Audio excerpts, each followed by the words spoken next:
Hey everyone, it's Dominique from Dominique Storytime, and today I have a new story, The True Story of the Three Little Pigs, and it's written by a wolf actually. I read this when I was a kid. I remember at the school library that they read this story and it's still being published, which is great. It was published originally in 1989, so it's been around for quite a while. Anyhow, the story is As Told to Jon, I apologize if I'm saying this wrong, Scieszka, and it's illustrated by Lane Smith. So let's see if this is the true story of the Three Little Pigs.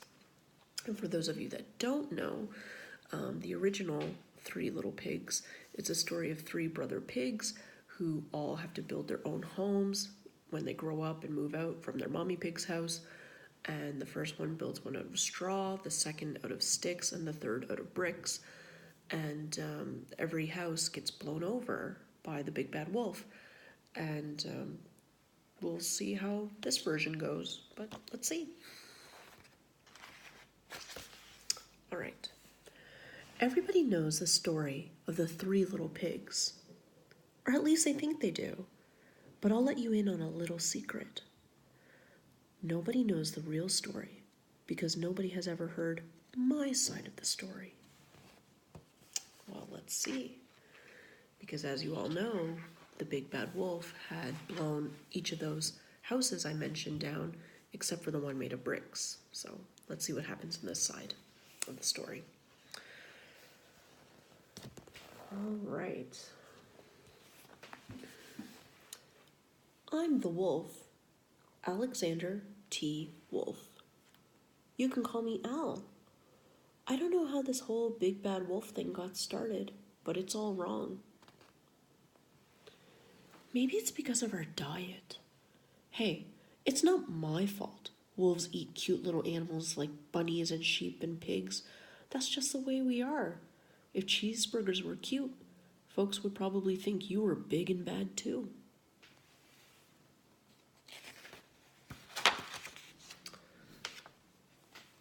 But like I was saying, the whole big bad wolf thing is all wrong. The real story is about a sneeze and a cup of sugar. This is the real story.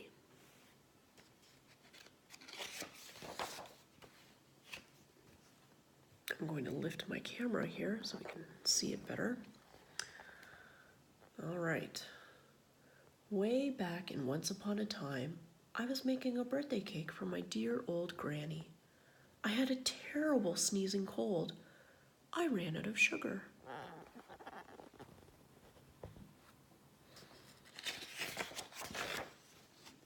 So, I walked down the street to ask my neighbor for a cup of sugar. Now, this neighbor was a pig, and he wasn't so bright either. Too bright either, sorry. He had built his whole house out of straw. Can you believe it?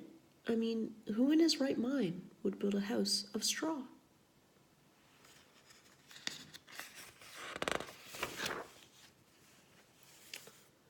So, of course, the minute I knocked on the door, it fell right in. I didn't want to just walk into someone else's house, so I called, little pig, are you in? No answer. I was just about to go home without the cup of sugar from my dear old granny's birthday cake. That's when my nose started to itch. I felt the sneeze coming on. Well, I huffed and I snuffed.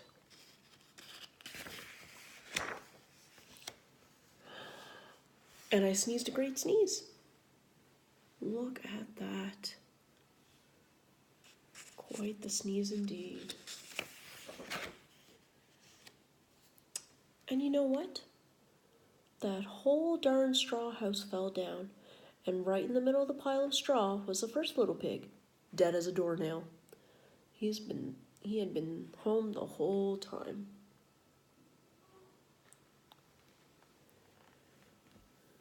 It seemed like a shame to leave a perfectly good ham dinner lying there in the straw, so I ate it up. Think of it as a big cheeseburger just lying there.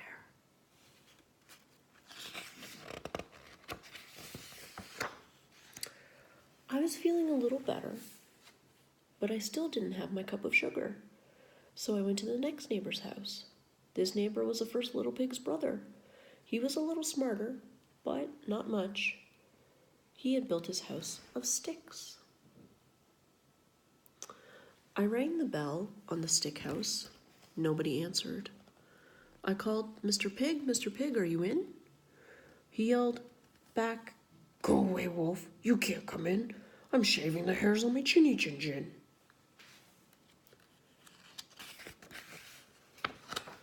I had just grabbed the doorknob when I felt another sneeze coming on. I huffed and I snuffed and I tried to cover my mouth, but I sneezed a great sneeze.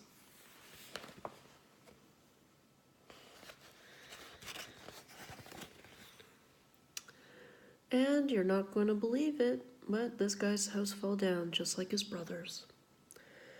When the dust cleared, there was a second little pig, dead as a doornail, Wolf's honor.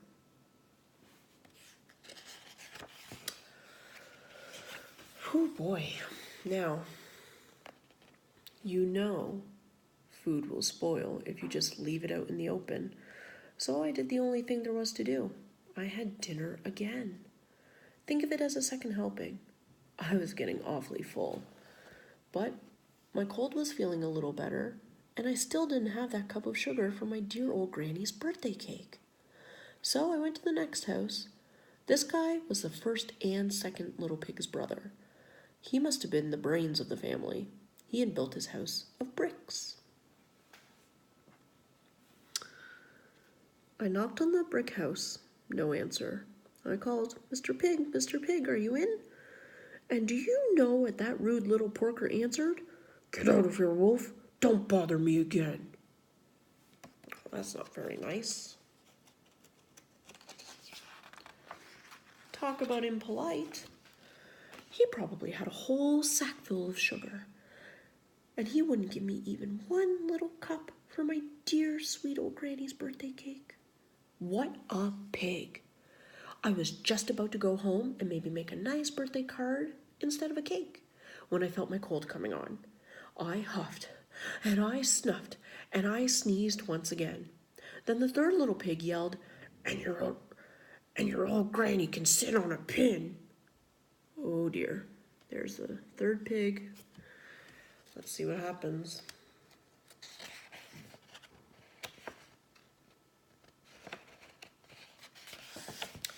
Now, I'm usually a pretty calm fellow, but when somebody talks about my granny like that, I go a little crazy. When the cops drove up, of course I was trying to break down this pig's door, and the whole time I was huffing and puffing and sneezing and making a real scene.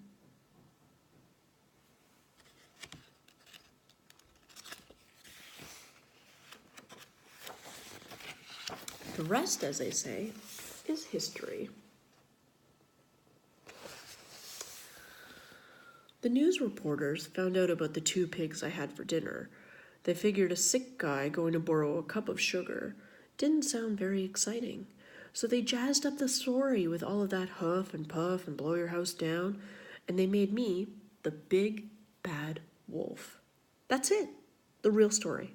I was framed. Here you can see an article in the newspaper from the Daily Pig. They called him the big bad wolf.